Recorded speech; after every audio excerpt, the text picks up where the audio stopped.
ఇక్కడ Ukraine నాటోలో Ukraine చేర్చుకోవాలి.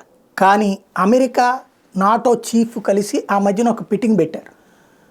Ukraine దగ్గర ఆదాయ వనరులు లేవు కాబట్టి ఉక్రెయిన్ వ్యవసాయ ఉత్పత్తుల్ని నాటో దేశాలన్నీ కొనాలి, తక్కువ రేటుకి వెళ్తాయి, ఉక్రెయిన్ తక్కువ రేటుకి ఇస్తుంది కాబట్టి మీరు కొనాల్సిందే అని నాటో మీద ప్రెషర్ చేసి నాటో దేశాలు కూడా ఒప్పుకున్నాయి. ఇప్పుడు ఆయా దేశాల్లో గొడవలు బిగినాయి. ఎందుకని?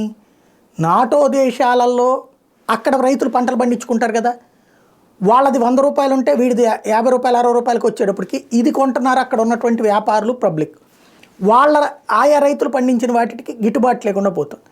దీంతో ఆయా దేశాల్లో రైతుల తిరుగుబాటు ప్రారంభమైంది. నువ్వు ఎవడో దేశం నుంచి తెచ్చుకోవడం ఏంటి, మన దేశానికి సంబంధించిన ఉత్పత్తుల్ని దెబ్బతీయడం ఏంటి, మన రైతుల్ని దెబ్బతీయడం ఏంటని.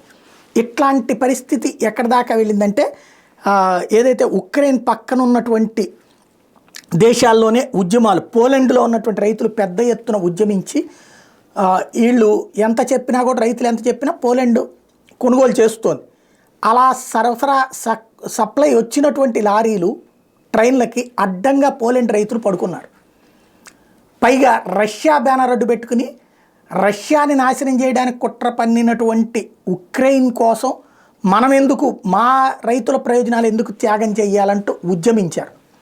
దీంతో బెత్తరపోయినటువంటి ఉక్రెయిన్ దాని మీదన కంప్లైంట్లు పెట్టడం ప్రారంభించింది అంతర్జాతీయ సమాజం ముందు. బట్ అక్కడ పోలాండ్ తన రైతుల్ని తను కాపాడుకునే ప్రయత్నం చేస్తుంది.